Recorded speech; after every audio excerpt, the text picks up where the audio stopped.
장맛비가 세차게 내리던 41년 전 그날. 1972년 7월 4일 오전 10시.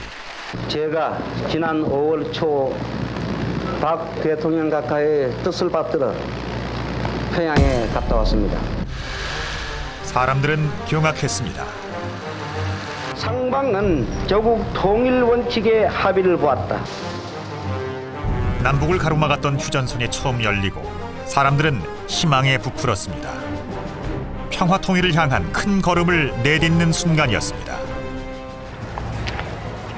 이후락 중앙정보부장을 비밀리에 평양에 파견을 했던 것입니다. 전쟁을 미연에 막고 평화 통일의 길을 우리가 모색해보자 하는 이 전 민족의 염원을 우리가 한번 실질적으로 행동으로서 추진을 해보자 하는 그런 뜻에서 이루어진 것입니다. 그러나 이것은 하나의 큰 모험이었습니다.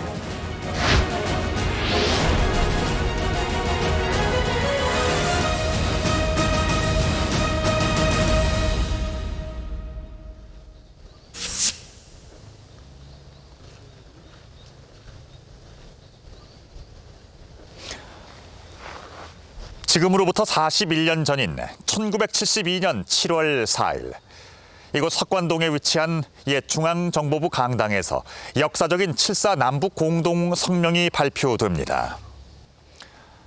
대한민국 정보기관의 수장이 비밀리에 평양을 다녀왔고 북측과 평화통일 3대 원칙을 비롯한 7개 항의 기본 원칙에 합의했다는 내용이었습니다.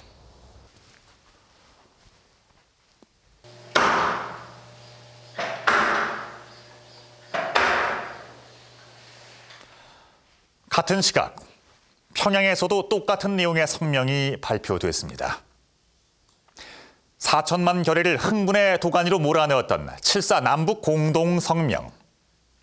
전쟁 이후 분단 4반세기 만에 남과 북은 왜 갑자기 그렇게 만났던 걸까요? 1972년 7월 4일, 당시 남과 북이 갖고 있었던 생각은, 그들이 처해 있던 상황은 과연 무엇이었을까요? 여기는 중앙정보부입니다. 잠시 후 이후락 중앙정보부장이 국가안보와 관련된 중대한 발표와 1972년 7월 4일 중앙정보부에서 열리는 특별 기자회견이 전국적으로 생중계되고 있었습니다. 중대 발표를 할 예정이라는 이후락 정보부장의 등장에 사람들은 숨을 죽였습니다.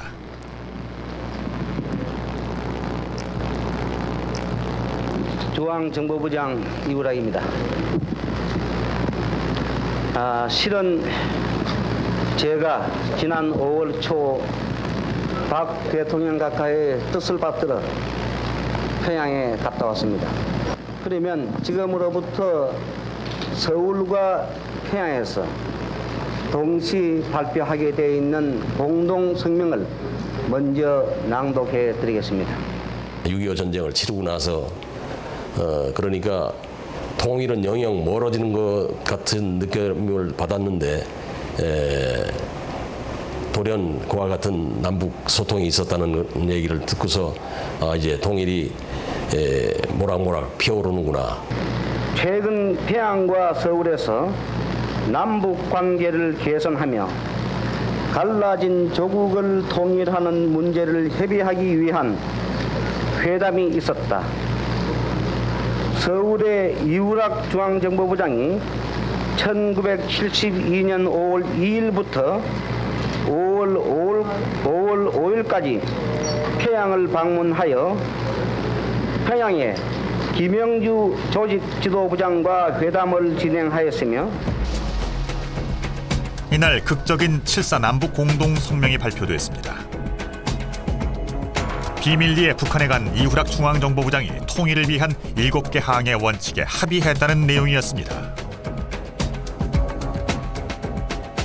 72년 5월까지만 하더라도 박정희 대통령은 결국에 이북 북한에 대해서 우리가 경계해야 된다. 그리고 북한에 대해서 우리가 총력 안보를 통해서 북한에 대응할 수 있는 능력을 갖춰야 된다. 이런 식으로 강조를 했는데 7.4 공동성명이 딱 나오니까 시민들이 상당히 이제 충격을 받았었죠.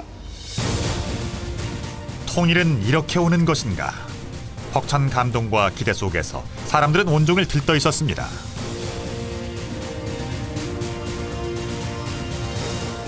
그 누구보다 통일을 애타게 기다리는 천만 실향민들. 꿈에도 그리던 고향에 어쩌면 갈 수 있을지도 모른다는 희망. 그들은 7.4 남북 공동성명을 열렬히 환영했습니다. 발표하고 며칠간 말이죠. 아마 모든 이산가족들이 밤잠 못 잤을 겁니다. 그럼 이북에 있는 뭐 친척들도 만나고 부모 형제 만나면 얼마나 좋아. 그땐 기뻤지. 금방 동의된 줄 알았다고. 아, 내 꿈이 이루어지겠구나. 어머니와 동생한테 만나볼 수 있겠구나. 아니면 정 안 되면 편지라도 보고 소식도 들을 수 있다. 이런 희망이 벅차올랐어요. 같은 시각 똑같은 내용의 성명이 평양에서도 발표되고 있었습니다.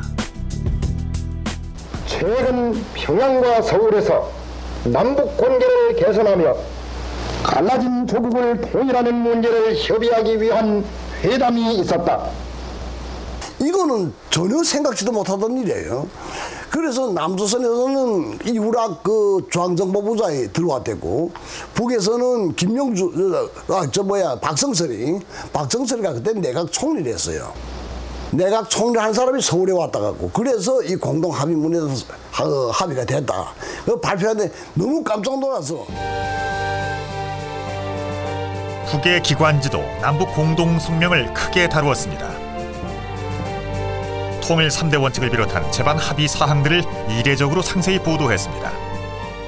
상방은 다음과 같은 조국 통일 원칙의 합의를 보았다. 첫째, 통일은 외세에 의존하거나 외세의 간섭을 받음이 없이 자주적으로 해결하여야 한다. 둘째, 서로 상대방을 반대하는 무력 행사에 이거하지 않고 평화적 방법으로 실현하여야 한다.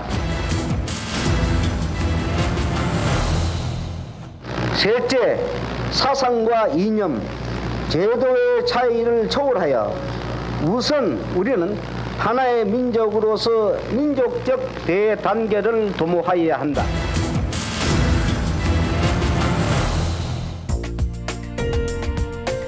남북 공동성명은 남북이 자주적으로 평화 통일하자는 기본 원칙을 천명한 것입니다. 이날 기자회견장엔 외신 기자들도 대거 몰려들었고 남북 공동성명 발표는 세계적으로도 큰 뉴스거리였습니다. 미국의 거의 모든 신문들이 남북 공동성명 기사를 톱으로 다루었고 당시 우리와 비슷한 처지의 서독은 부러움을 감추지 못했습니다.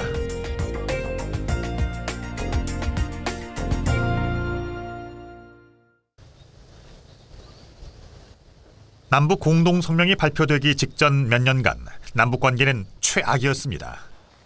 비무장지대에서 교전이 끊이질 않았고 대형 사건들도 연이어 터졌습니다.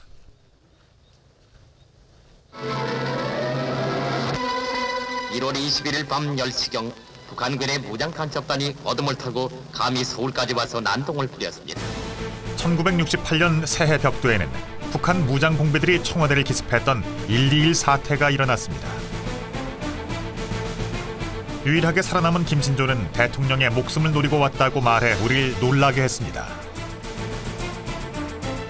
이틀 후에는 북한이 미 해군 정보 수집함 푸에블로호를 납포하는 사건이 발생했습니다. 공해상의 미 군함이 납치된 것입니다. 그리고 그해 11월엔 울진 삼척지구에 180여 명의 무장공비가 침투해 20여 명의 경찰과 민간인들을 살해하는 사건이 일어났습니다. 휴전 이후 최대 규모의 도발이었습니다. 박정희 대통령의 대북 경고도 그 어느 때보다 수위가 높았습니다. 우리의 자제와 인내에도 한도가 있다는 것을 북한 김일성 괴뢰 집단들에게 우리는 엄숙히 또한 분명히 경고를 해두고자 합니다. 북한의 끊이질 않는 만행을 격렬히 규탄하는 대규모 반공 벌기 대회가 전국 각지에서 잇따라 열렸습니다.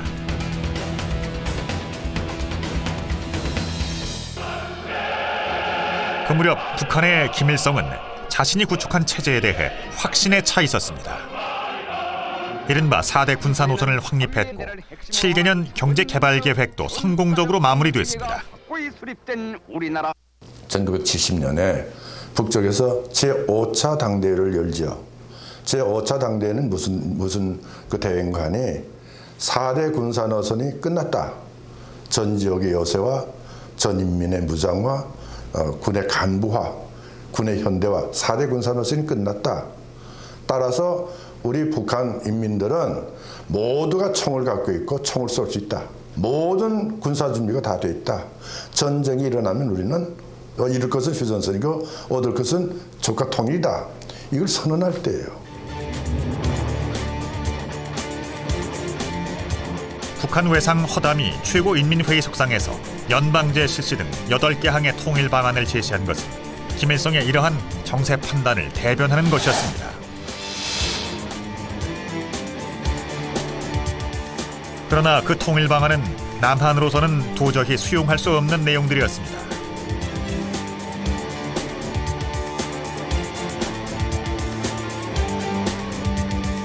이렇듯 일촉즉발의 긴장 상태에서 남북이 갑작스레 대화의 장에 나선 이유는 무엇일까요? 그것은 당시 빠르게 변화하고 있던 국제 정세와 깊은 관련이 있습니다. 그 무렵 세계는 69년 초 닉슨의 등장과 함께 냉전 시대의 해빙, 이른바 개땅티의 시대로 접어들고 있었습니다. 닉슨 독트린, 아시아는 아시아 스스로가 지켜야 한다는 미국의 새로운 동아시아 정책이 그 신호탄이었습니다. 닉슨 독트린은 사실 미국이 베트남전에서 탈출하기 위한 전략이었습니다. 미국은 베트남전의 수렁에서 명예롭게 빠져나오기를 원했습니다. 미국이 베트남 전쟁에 발목이 잡혀 있다 보니까 재정적자 상황이 대단히 심각했습니다. 그만큼 국방비 부담이 대단히 컸기 때문에 이 재정적자 상황을 재정균형 상태로 어떻게 전환할 것인가, 이 부분이 닉슨 행정부가 해결해야 될 가장 중요한 과제였고, 미국 전역에서 격렬하게 일고 있는 베트남전 반전 시위도 큰 부담이었습니다. 닉슨은 베트남에서의 미군 철수를 선거 공약으로 내세워 대통령으로 당선됐고, 그는 그 약속을 실행에 옮기고자 했습니다.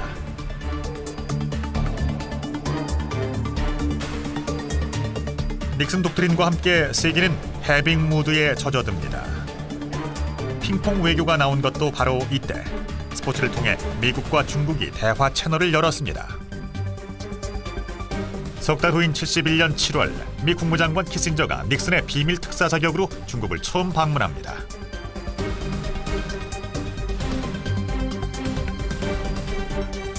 그리고 다음 해 마침내 닉슨 대통령이 직접 중국을 찾았습니다. 세계의 이목은 닉슨과 마오쩌둥의 만남에 집중됩니다. 이른바 죽의 장막을 걷어낸 중국과 미국의 관계는 급속도로 개선됩니다. 닉슨이 이제 대통령으로 되면서 베트남에서 철군하는 것을 가장 중요한 대정책 목표로 내세웠습니다. 이제 그러기 위해서는 중국과 화해를 통해서 베트남의 그 안정화를 시키는 게 중요하다고 여겼기 때문에 그것이 이제 중국과의 관계 개선의 1차적인 목표였고요. 또 하나는 닉슨이 한편으로는 소련과 대탕들을 추구하면서 또 동시에 그 미국과 소련의 그 좀 균열을 시키기 위해서 중국과도 관계 개선을 통해서 미국의 외교적인 입지를 높여야 되겠다 하는 목표를 지니고 있었습니다. 미국과 중국이 화해 모드로 돌아가자 당시 남한과 북한의 지도자들은 모두 불안하게 느끼게 됩니다. 한국전쟁 때 미국과 중국은 각기 북한과 남한을 도와서 한국전쟁의 일원으로 참전했던 그러한 나라들이었는데 사전 별반 상의도 없이 미국과 중국이 화해를 한다는 것은 남한과 북한에게는 천지개벽과도 같은 커다란 정세의 변화였고, 그러한 정세의 변화 속에서 남한과 북한의 지도자들은 적응의 방법을 모색하지 않을 수 없었습니다. 미국의 새 동아시아 전략은 분단 상황의 한반도에도 직접적인 영향을 미칩니다. 대표적인 것이 주한미군 감축이었습니다. 한국 정부의 강한 반대에도 불구하고 주한미군 감축을 통보한 미국. 닉슨 독트린이 발표된 직후인 69년 8월, 미국을 방문한 박정희 대통령은 닉슨과의 회담에서 한반도의 평화와 안정을 위태롭게 하는 주한미군 감축을 반대합니다. 하지만 닉슨의 주한미군 감축 방침은 변함이 없었고 박 대통령의 불안감은 커져갔습니다. 안보가 우려되는 상황. 박정희 대통령의 고민은 계속됐습니다. 미국은 애근육 부통령을 보내 주한미군 감축을 납득시키려 했습니다. 장장 6시간에 걸친 회의. 한국 정부는 완강하게 반대했지만 효과는 없었습니다.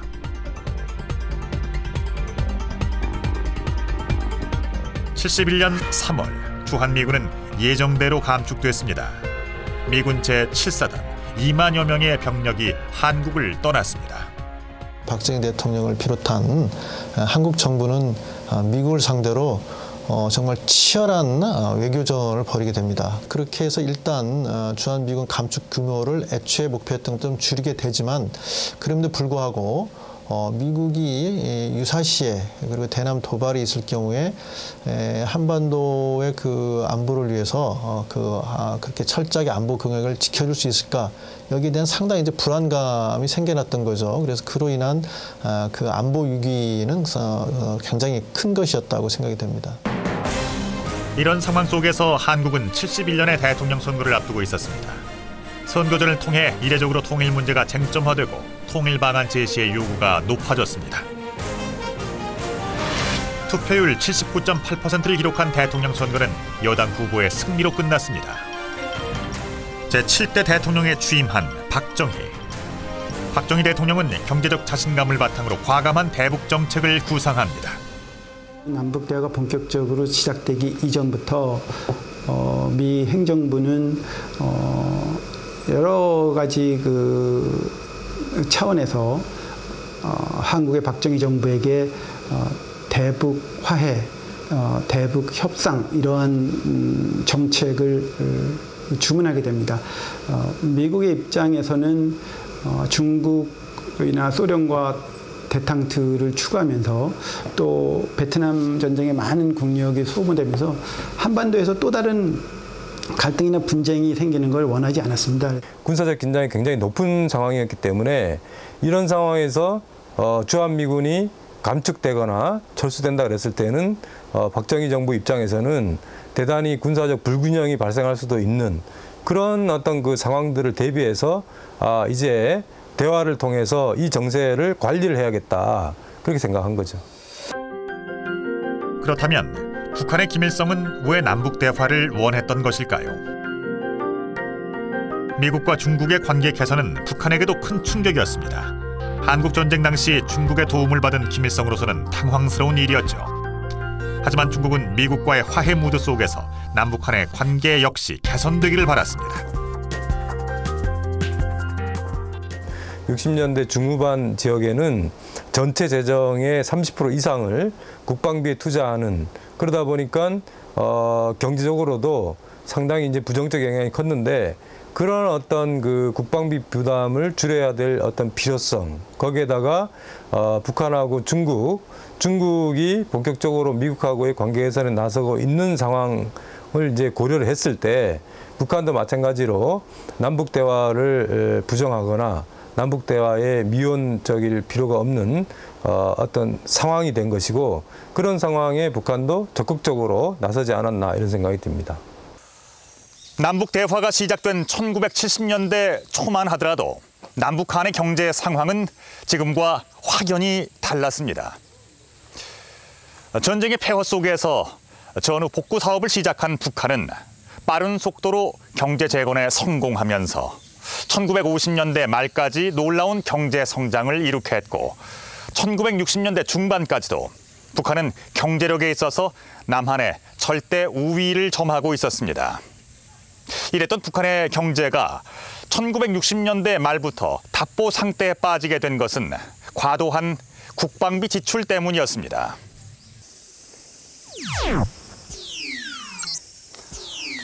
미국의 군사 지원 하에 남한이 경제 성장에만 전념하고 있는 사이 북한의 경제는 과도한 국방비 지출에 허덕이며 몰락하고 있었던 겁니다. 그 결과 70년대 초반에 이르러 비로소 남북의 1인당 GNP는 역전되기 시작합니다. 박정희 대통령이 먼저 남북 대화를 제의한 것도 바로 이 무렵입니다. 70년 7월에 서울과 부산을 잇는 경부고속도로가 완성됐습니다. 1.21 사태 열흘 후에 착공돼 2년 5개월 만에 완공된 것입니다.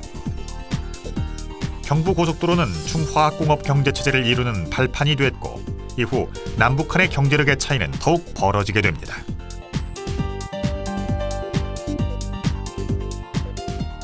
(1961년부터) (1970년도까지는) 박정희 정부는 선건설 후 통일이라고 해서 경제 발전에 매진을 하면서 대북과의 교류라든지 대북과의 협력이라든지 통일 문제에 대해서는 거리를 두고 약간 금기시하는 입장을 취해왔습니다. 그런데 자신이 집권하고 나서 이룬 경제 성장으로 이제 자신감을 갖게 되면서 1970년도로 넘어서면서 박정희 정부의 대북 정책의 노선도 일대 변화를 하게 되는데 과거에는 통일 문제는 나중에 하겠다라는 입장에서 이제는 우리도 통일 문제를 이야기할 수 있겠다.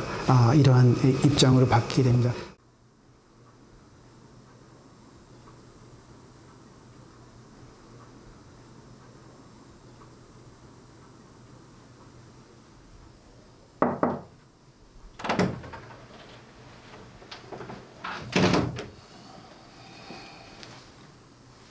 카카, 찾으셨습니까? 지난번에 임자랑 얘기한 거 있지? 평화통일 방안을 발표하는 건 말이야. 이번 광복절 행사 때 발표했으면 하는데 말이야. 우리가 먼저 제스처를 쓰면은 북한도 반응을 보일 거고 그렇게 의견을 교환하다 보면은 북측의 군사적 도발도 억제할 수 있지 않겠어? 통일에 대한 새로운 구상을 연설문에 담되 좀 더 대담한 내용도 포함됐으면 좋겠어. 남북 대화를 우리가 검토하려면은 70년에 8.15 선언부터 생각을 해야 됩니다. 8.15 선언은 이러한 정세 변화에 대응하기 위해서 우리가 북한과의 관계를 어떻게 조정할 것이다 하는 걸 처음으로 표명한 박정희 대통령의 구상이죠. 거기 몇 가지 교류 문제를 넣었어요. 예를 들면 인도적인 문제라든가 교류하자든가 경제 교류하자든가 스포츠, 적십자 이런 게 있었는데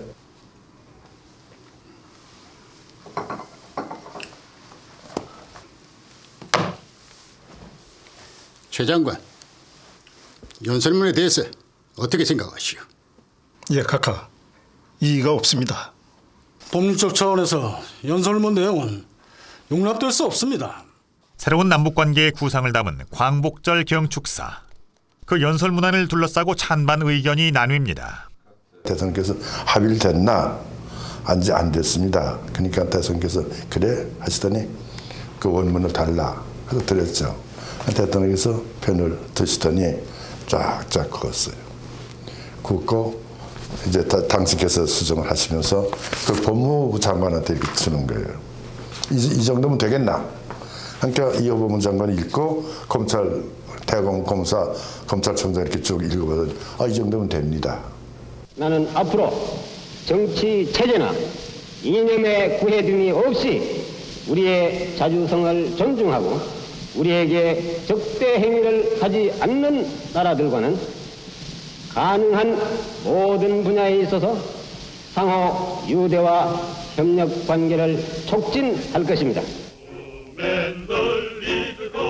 또한 박 대통령은 북한 교류에 대해서 지금이라도 이날 박정희 대통령은 북한에게 무력과 폭력을 포기하고 대화의 광장에 나올 것을 촉구하며 어느 체제가 더 나은지 선의의 경쟁을 하자고 제안합니다. 통일의 길이라고 강조하면서 팔에서는 내 키워드는 간단합니다. 누가 국민을 더 잘 살게 할 수 있는가? 체제 경쟁 마당에 나오라. 이 얘기입니다. 그러니까 이 8.15 선언은 우리가 절대적으로 북쪽의 우위에 서기 시작했다는 걸 대통령께서 확신한 것이죠. 7.4 남북 공동성명을 시작하는 그 시점이 1971년 8.15 경축사였다는 생각이 들고요. 한국전쟁 이후에 지속되어 왔던 냉전적인 대립 구도를 좀 더 탈냉전적인 그 구도로 전환시키고자 하는 그런 중요한 시도라고 이제 평가할 수 있을 것 같습니다. 북한이 8.15 선언에 반응을 보인 것은 1년 후의 일입니다. 71년 8월 김일성은 당시 남한의 집권당인 공화당과도 협상할 용의를 나타냅니다. 이는 닉슨이 직접 중국을 방문하겠다는 계획을 발표한 지 3주 후의 일입니다. 그해 8월 남한 정부는 적십자 명의로 북한의 회담을 제의합니다. 남북 간의 가족 찾기 운동을 구체적으로 협의하기 위해 가까운 시일 안에 남북 적십자사 대표가 한자리에 마주 앉아 회담할 것을 제의한다. 이 제의를 놀랍게도 이틀 만에 수락한 북한. 남북 적십자 회담이 열리는 판문점의 취재 열기는 뜨거웠습니다. 서로 총뿌리를 겨누었던 남과 북이 갈라진 지 4반세기 만에 다시 얼굴을 맞대고 대화하는 역사적인 현장이었습니다. 하지만 회담은 처음부터 난항이었습니다. 남북한이 다루고자 하는 의제에 큰 차이가 있었기 때문입니다. 선거적 찾기 위한 적십자 회담이 시작되죠. 이게 몇 개월 지나도 인도적 문제를 북쪽에서 해결할 생각을 안 해요. 정치적 협상 가지고만 해결하겠다 이런 생각을 갖고 있다는 걸 우리가 확인을 하고.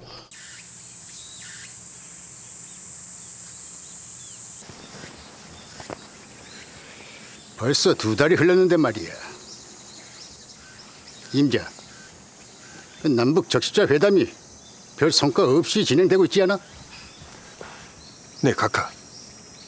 저도 그게 걱정돼서 대체 방안을 강구했습니다. 대체 방안? 뭐 그런 게 있어? 남북 정치회담을 은밀하게 제의하는 겁니다. 남북 정치회담?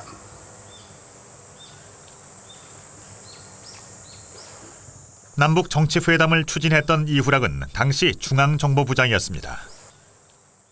주일 대사로 도쿄에 가 있던 이후락이 대통령의 부름을 받고 급거 귀국한 것이 70년 12월 21일.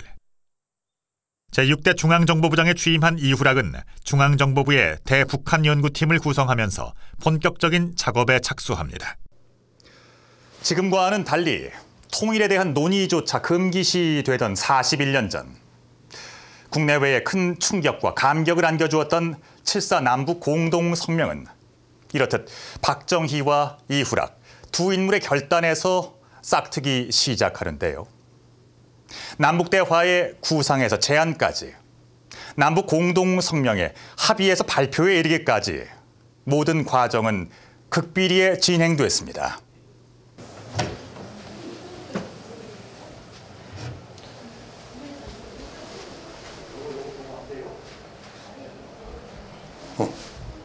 예. 자네가 돌파구를 마련해주게.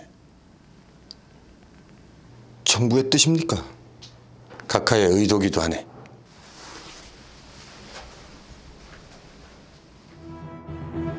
남측 대표로 적십자 회담에 나섰던 정홍진. 그는 북측 대표 김덕현에게 비밀 회담을 하자는 쪽지를 몰래 건넵니다. 김영주로부터 직접 이야기를 들어보고 이렇게 해서 이 회담을 정말 북한이 하고 싶어 하는지, 그리고 정말 이 부장이 갔을 경우에 안전하게 돌아올 수 있는지, 만에 하나 그 사고가 생긴다면은 이 잘못하면 전쟁이 날는지도 모른다고 생각을 해야 될 것 아닙니까? 72년 2월 초 세계사에 길이 남을 사건이 벌어졌습니다. 냉전 시대 적대 관계의 상징인 미국과 중국의 정상이 만난 것. 닉슨의 중국 방문은 어마어마한 뉴스였습니다.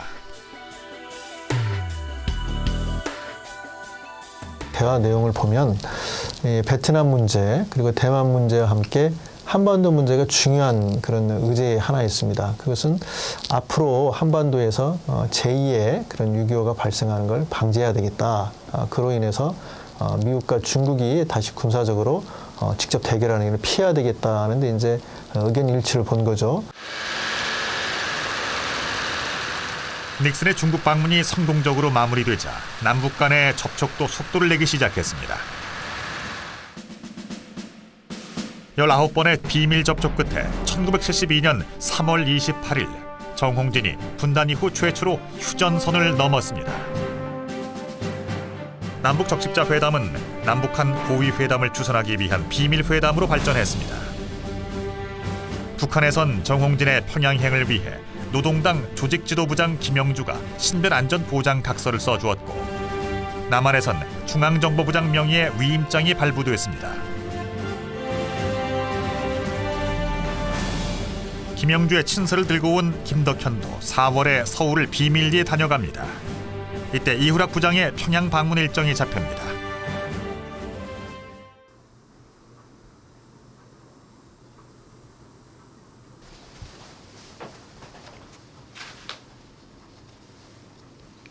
각하, 평양에 다녀오겠습니다.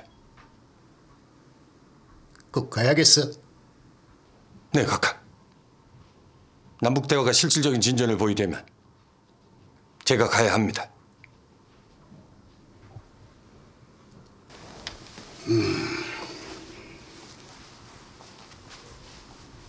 각오는 돼 있겠지? 네, 각하. 준비도 했습니다. 청산가리를 가지고 갑니다. 이후락은 목숨까지 걸고 북행을 결심했다고 전해집니다. 김덕현이 평양으로 돌아간 지 엿새 후 이후락의 평양행은 드디어 실현됩니다. 72년 5월 21일 평양으로의 출장 허가서가 발부됐고, 이후락 부장에겐 박정희 대통령의 친서가 내려졌습니다. 남한의 국력이 절대 우위라는 자신감으로 대화에 임함으로써 북이 우위라는 환상을 꺾고 평화통일을 위한 모두의 의견을 교환해본다.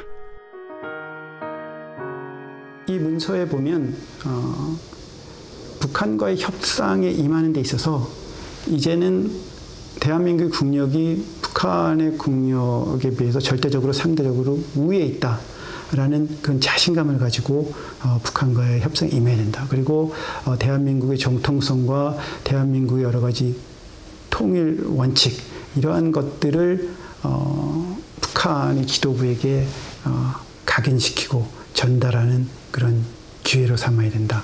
이런 얘기가 드렸습니다. 또 다른 한편으로는 북한이 지금 현재 어떤 생각을 갖고 있는지 그 의증을 좀 탐색해봐라. 그리고 남북 사이에 교류, 협력할 수 있는 여러 가지 방안들에 대해서도 좀 의논을 하고 와라.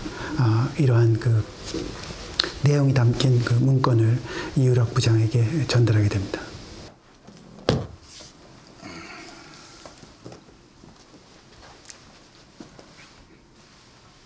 임자, 잘 갔다 와. 감사합니다, 각하.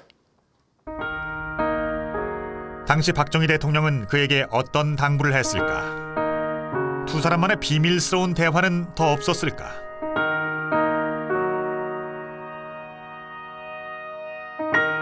이후락은 끝내 침묵을 지켰습니다.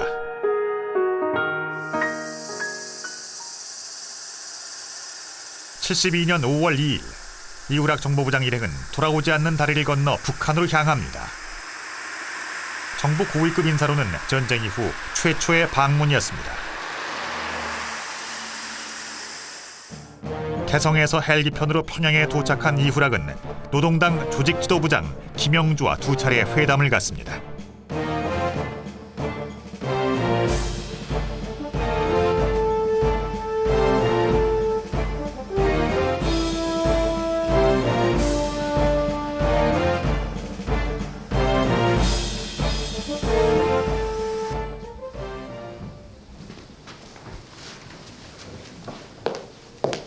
모셔왔습니다. 이 부장 선생, 이렇게 만나게 되니 감개가 무량합니다. 저도 마찬가지입니다. 서울과 평양이 이렇게 가깝다니 막상 와보니 지척인데 그동안 왜 그리 멀게만 생각됐는지 모르겠습니다. 정말 잘 오셨습니다. 자, 앉으세요. 이 자리에서 이후락은 지난번 정홍진이 북에 갔을 때 논의했던 남북 공동 성명에 대한 얘기를 꺼냈습니다. 네, 아주 괜찮습니다. 남북 공동 성명이요? 남북이 공동으로 합의를 하고 그걸 성명서로 발표하는 겁니다. 아니, 공동 성명에 대체 무슨 내용을 넣자는 말입니까? 남북이 대화에서 분위기를 만들고 나아가 평화적으로 통일하기 위해 필요한 몇 가지 기본 원칙 같은 걸 정하는 거죠. 이 부장 선생, 그런 걸 뭐하러 만듭니까? 우리가 통일을 하기 위해서 만나지 않았습니까? 이렇게 만나서 얘기하다 보면 모든 게 다 잘 풀릴 텐데 그런 불필요한 걸 뭐하러 만드느냐 이런 말이외다. 첫째 날도 둘째 날도 김영주와의 회담은 별 진전이 없었습니다.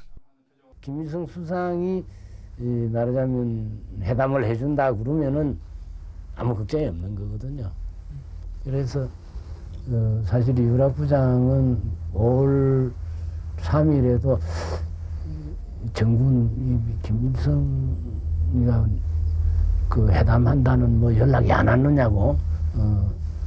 이후락 부장 상당히 김일성 수상과의 회담이 이루어지면은 이건 안전 문제도 이제 걱정 안 해도 된다고 아마 그거를 하나의 지표로 이렇게 생각을 하고 계시는 것 같아요.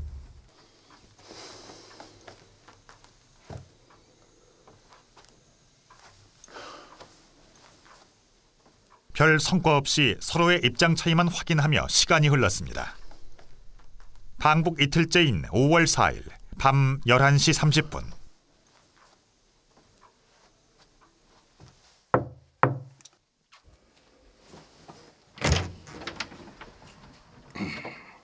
가야 할 곳이 있으니 내래 옷 갈아입시라요. 이 밤중에 대체 어딜 간다는 겁니까? 서두르시라요. 무슨 일입니까? 알 거 없습니다. 잠깐 기다리십시오.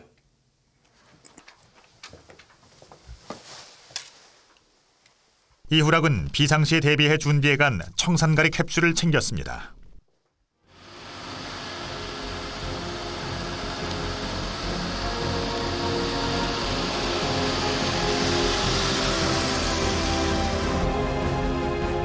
영문도 모른 채 따라 나선 이후락 정보부장 일행. 길도 지난 이틀간 다니던 길이 아니었습니다. 차가 모란봉 뒷길로 접어들자 그의 불안은 커져만 갔습니다.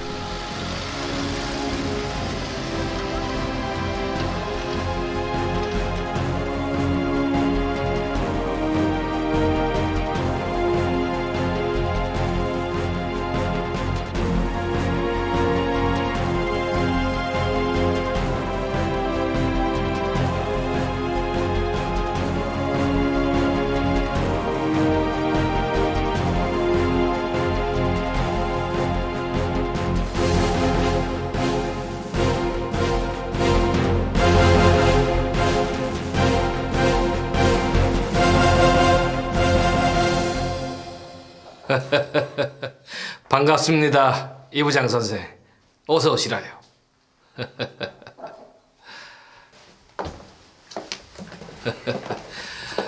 반갑습니다.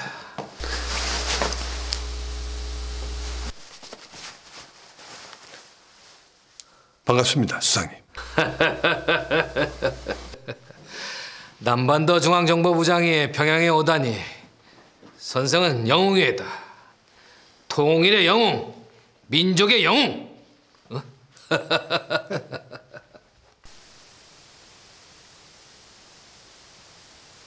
아시다시피 본인은 대한민국 중앙정보부장이고 본인의 소임은 반공법과 국가보안법에 따라 위반자를 처벌하는 일을 책임지는 겁니다. 그 나도 공산당 때려잡는 사람이 왔으니까 믿지. 다른 사람이 왔다면 만나지도 않았을 겁니다. 근데 방공법과 국가보안법 뭐 때문에 필요합니까? 이런 법이 필요 없는 세상 만드는 거 우리도 간절히 원하고 있습니다. 그러기 위해선 북한이 먼저 대남 폭력을 그만두어야 한다고 생각합니다. 오히려 남조선이 미 제국주의를 앞세워 북침하려는 거 아니오? 어? 그 통일은 평화적으로 외세의 간섭 없이 우리 민족의 손으로 해야 합니다. 우리도 통일은 반드시 우리 손으로 이루어야 한다고 생각하고 있습니다. 그렇다면 남조선 당국은 미 제국주의 군대를 왜 붙잡고 있어?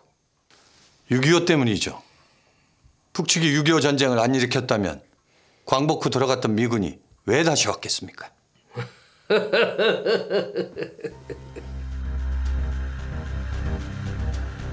대한민국 정보 책임자를 북에 보낸 박정희 대통령. 평양으로부터 소식이 없자 박 대통령도 초조한 마음에 잠을 이루지 못했습니다.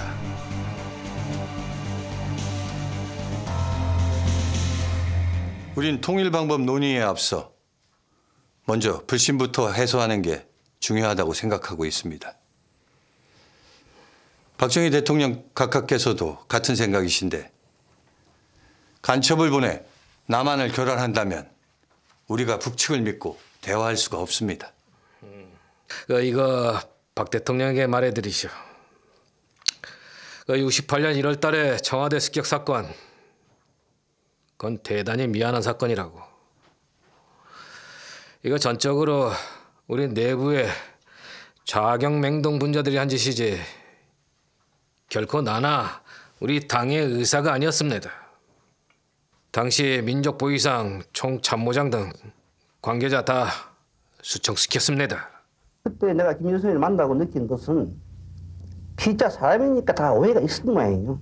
나는 뭐 김일성이 말하는 것을 액면 그대로 믿는다 하더라도 이런 말 해요, 김일성이가.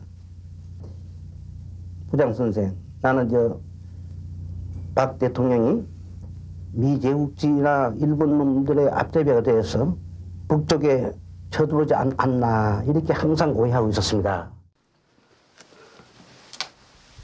각하, 김일성을 만났답니다. 얘기도 잘 되고 있답니다.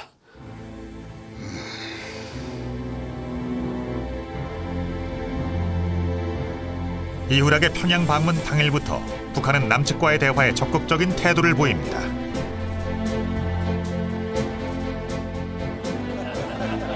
그날 오후 1시경 이후락은 김일성을 다시 만났고 회담은 일사천리로 진행됐습니다. 6.25 같은 비극은 다시 일어나서는 안 됩니다. 같은 동포끼리 총뿌리를 겨눠서는 안 됩니다. 그러니까 우리가 외세 간섭 없이 자주적으로 통일을 해야 되며 우리 북조선과 남조선이 대화를 통해 통일을 해야 됩니다. 불신을 싣기 위해 단계적으로 추진해 민족 대단결을 이루는 것이 중요하고 그래서 서로 남북이 대화를 통해 통일을 앞당겨야 된다고 생각합니다. 남북 공동성명문의 작성과 평화통일 3대 원칙을 포함한 7개 항의 합의도 여기서 이루어졌습니다. 그로부터 3주 후 평양에 김영주를 대신해 박성철 부수상이 서울에 왔습니다. 박성철은 이후락 부장과 2차례, 박정희 대통령과 1차례 회담을 갖습니다. 이 자리에서 박 대통령은 남북한 간에 쌓인 장벽과 불신을 해소하기 위해서 우선 이산가족 상봉을 위한 적십자 회담부터 차근차근 해나가자고 강조합니다. 박성철이가 비밀리에 왔지 않았습니까? 만나자마자 우리한테 요청한 것이 정상회담 하자는 것이었어요. 정상회담. 박정희 대통령께서 남북 간의 관계가 아직 대결 상태 아니냐. 대결 상태에서 조금 더 진전이 안 됐다. 이런 상태에서 정상회담에서 무슨 성과가 있겠느냐.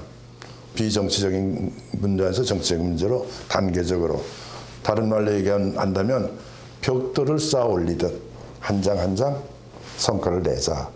그리고 나서 정상회담을 해도 늦지 않는다. 이것이 대통령의 생각이었죠. 그 당시 7.4 공동성명 그 협상 과정을 보면 재미있는 게 있어요. 북에서는 이것을 정치협상으로 끌어나가려고 그러고 남에서는 정치협상으로 가지 않고 가급적이면은 결국 낮은 단계에 있어서 신뢰 구축에 역점을 두었거든요. 요것만 보더라도 김일성이는 이걸 이용해서 북측이 평소 주장해왔던 결국에 주한미군 철수, 어떤 통일전선 전략에 의한 어떤 새로운 그 대남 전략 같은 걸 생각하고 있었다고 보아지고요. 박정희 대통령은 가급적이면 그것을 배제하는 가운데서 어떻든 간에 한반도에서 평화를 유지하고 현상을 유지하려고 하는 그런 전략적 의도가 있었지 않았는가 이렇게 봅니다. 남북의 새 시대를 열었던 7.4 남북 공동성명. 그것은 남북의 책임 있는 당국자가 만나 서로 합의하며 만들어낸 평화 통일을 향한 큰 걸음이었습니다. 첫째, 통일은 외세에 의존하거나 외세의 간섭을 받음이 없이 자주적으로 해결하여야 한다. 둘째, 서로 상대방을 반대하는 무력 행사에 이거하지 않고 평화적 방법으로 실현하여야 한다. 셋째, 사상과 이념, 제도의 차이를 초월하여 우선 우리는 하나의 민족으로서 민족적 대단계를 도모하여야 한다. 7.4 남북 공동성명은 통일의 3대 원칙도 중요하지만 나머지 합의문도 굉장히 중요한 의미가 있습니다. 예를 들어서 2항의 중상 비방 금지, 체제 존중 이런 것도 대단히 중요하고요. 또 3항부터 해놨던 예를 들어서 뭐 끊어진 민족적 연계를 회복하며 그게 이제 뭐 철도, 도로 뭐 이런 거죠. 이산가족 상봉은 뭐 말할 것도 없죠. 그래서 대체로 7.4 남북 공동성명의 합의문에 포함된 그 내용들이라는 게 대단히 추상적인 문구로 돼 있지만 남북 관계에서 짚어야 될 아주 핵심적인 현안들을 대부분 다 짚어놨다.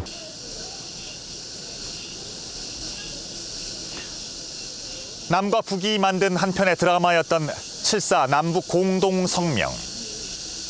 그것은 분단 이후 남과 북이 통일을 위해 만난 첫 시도이자 위대한 출발이었습니다.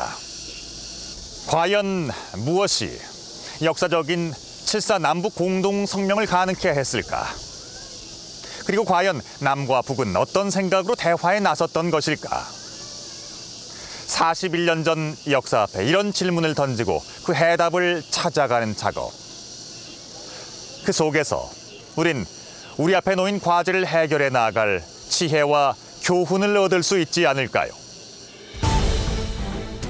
공동성명 발표 1년 후 박정희 대통령은 처음으로 자신의 결심 배경을 이렇게 밝혔습니다.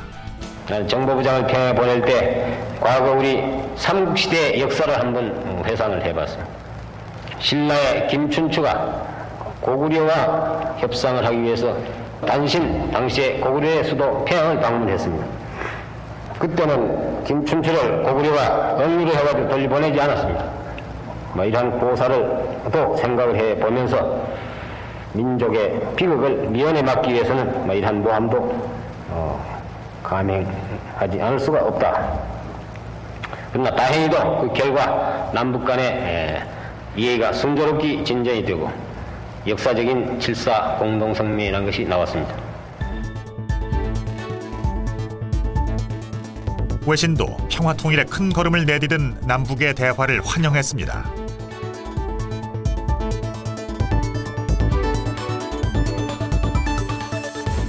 남북 공동성명 발표 후 대화는 급속도로 진전됐고 적십자 회담이 열리는 판문점은 축제 분위기였습니다.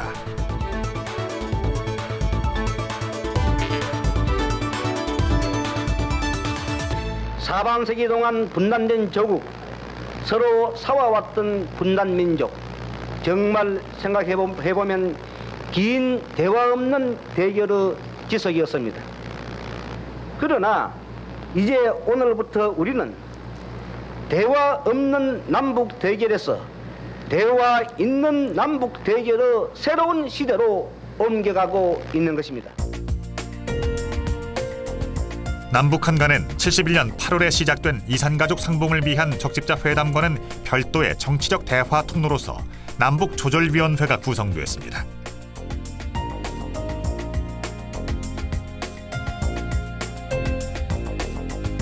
7.4 남북 공동성명의 합의 사항을 구체적으로 실천하기 위한 회의가 서울과 평양을 오가며 수차례 열렸습니다.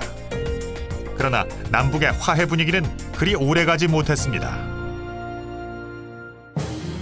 북한은 73년 8월 28일 성명을 발표하며 남북 대화를 일방적으로 중단시킵니다. 북쪽은 애당초부터 이 회담을 흔히 얘기하는 남조선 혁명의 정세를 조성하기 위한 데 있었죠. 그러니까 김일성의 죽을 때까지 일관된 목표는 남조선 혁명이었어요. 그러니까 남조선 혁명에 플러스가 됐냐 마이너스가 됐냐 여기에 따라서 회담을 하느냐 안 하느냐가 문제죠. 근데 북쪽에서는 이 상태로 박정희 정부를 상대로 남북 대화를 해봐야 얻을 것이 없구나 이런 판단이죠. 남북 대화를 해보니까 북한의 그런 처음 의도와는 여러 가지 다른 상황이 전개된 것 같습니다. 우선 그 주한미군의 완전 철수를 기대했는데 그것도 한계 사단의 이제 감축으로 이제 끝나고 말았고요. 또 이제 평화 공세를 통해서 한국 정부를 이제 뒤 흔들어 보려고 했는데 그것도 예상대로 잘 되지 않고 또 이제 서울을 방문해 보니까 여러 가지 그 놀라운 경제 발전의 성과들이 눈에 보이기 때문에 이게 한국이 상대하기에 만만치 않다 이런 것을 느꼈다고 봅니다. 대화가 실질적인 결실을 얻기 어려웠던 것은 통일 3대 원칙에 대한 남북한 간의 해석의 차이에서도 그 원인을 찾을 수 있습니다. 그 차이는 이미 성명 발표 당일부터 드러났습니다. 북남 합의에 따라 민족 내부 문제를 해결하기로 한 이상 미 제국주의자는 더 이상 우리나라의 내정에 간섭해서는 안 되며 모든 침략적 무력을 거두어 지체 없이 떠나가야 한다. 자주를 이제 북한은 통일 문제는 전부 외세를 배격해야 된다 이제 그렇게 해석을 하고 있고 또 평화 조항은 주한미군 철수와 이제 한미 동맹의 해체라고 그렇게 해석을 하고 있고 또 민족 대단결은 실질적으로 이제 국가보안법의 폐지 그리고 이제 공산당 활동의 허용 뭐 이런 식으로 해석을 하고 있기 때문에 그래서 구체적인 그런 그 적용을 놓고서는 아직까지도 우리 측과 북한의 상당한 해석 차이가 있는 것이 사실입니다. 비록 1년 2개월 만에 협상은 중단됐지만 7.4 공동성명은 이후 남북 대화의 기본 정신이 됐습니다. 7.4 공동성명은 6.25 이후 남북한의 대화에 의해서 합의한 이제 최초의 문건이었고요. 거기에는 사실 간단하긴 하지만 이후에 모든 남북 회담과 남북한 간에 합의된 문건들의 기본 내용들은 다 들어가 있습니다. 남북한 간에 논의돼야 할 사항들은 다 포함되어 있거든요. 그렇기 때문에 이후의 모든 남북 간의 회담 또 남북 간의 합의는 사실 7.4 공동성명으로부터 비롯되고 있다라고 할 수 있습니다. 그게 남북 간에 우리가 그 45년 8월 15일에 분열되지 않았습니까? 분열된 다음에 남북 간에 첫 그러니까 당국자들이 회담이었다는데 이게 의의가 있다고 생각합니다. 41년 전 7월 4일 남북을 가로막은 휴전선이 다시 열리고 사람들은 흥분과 감격에 설렜습니다. 그 만남이 얼마나 진실했든 7.4 남북 공동성명은 평화 통일을 향한 큰 걸음이었습니다. 우리가 원해서던 분단이 아니었기에 우리 스스로의 힘으로 통일해야 한다는 믿음, 바로 그 믿음에서 출발한 결단이었습니다. 미국과 중국이 대화하면서 약소 국가들의 그런 국익이 훼손될 수도 있다. 자기들 마음대로 강대국 간의 게임 속에서 주판을 움직일 수도 있다. 그럼 우리는 가만히 기다려서 당할 것이 아니라 우리도 여기에 대해서 좀 능동적으로 대처해보자. 남한이 북한에 대해 직접적으로 협상을 하고 북한이 직접적으로 협상을 하면서 우리가 이 강대국제 정치의 소용돌이 속에서 우리의 나아갈 길을 좀 주체적으로 찾아보자 하는 그러한 동기가 남한과 북한이 서로에 대해서 대화를 제의하고 또 실제적으로 그런 여러 가지 실무 협상, 정치 협상을 하게 되는 그런 동기로 작용하게 되는 것 같습니다. 저 7.4 공동성명 그 관련된 당시 외교 문건들 쭉 살펴보면 하나 생각나는 게 지금 어떻게 보면 지금 박근혜 대통령께서 얘기하시는 거랑 비슷해요. 그 당시에도 박정희 대통령은 계속 뭘 강조하느냐. 이 북이 진짜 진정성이 있는 것인가. 대화를 통해서 교류 협력이 이루어지고 신뢰 구축이 이루어질 수 있는가. 이거에 대해서 상당히 끝없는 회의감을 제시를 하거든요. 그러나 하여간 최선을 다해서 해보자라고 하는 게 보이는데 지금 박근혜 대통령도 그 72년 아마 박정희 대통령께서 가졌던 생각의 연장선상에 있는 것 아니냐라고 하는 그런 느낌이 듭니다.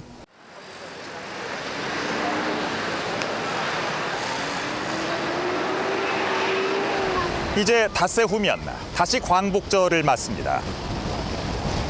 빼앗겼던 나라를 되찾은 지 68주년이 되는 2013년 8월. 41년 전 남북 공동성명에서 밝혔던 우리 민족의 자주적인 노력과 평화적인 방법을 통해 통일이 이루어져야 함에는 변함이 없습니다. 이를 위해선 상호 교류와 협력이 불가피하며 이러한 접촉과 만남을 통해 민족 대단결을 기해야 함에도 역시 재론의 여지가 없습니다. 자주, 평화, 민족 대단결. 1972년 남과 북이 만들어낸 이 극적인 합의는 남북 대화의 원형이자 원점이었습니다. 이 소중한 유산을 바탕으로 당면에 있는 과제들을 신중히 해결해 나가는 지혜가 그 어느 때보다도 절실한 2013년 8월입니다.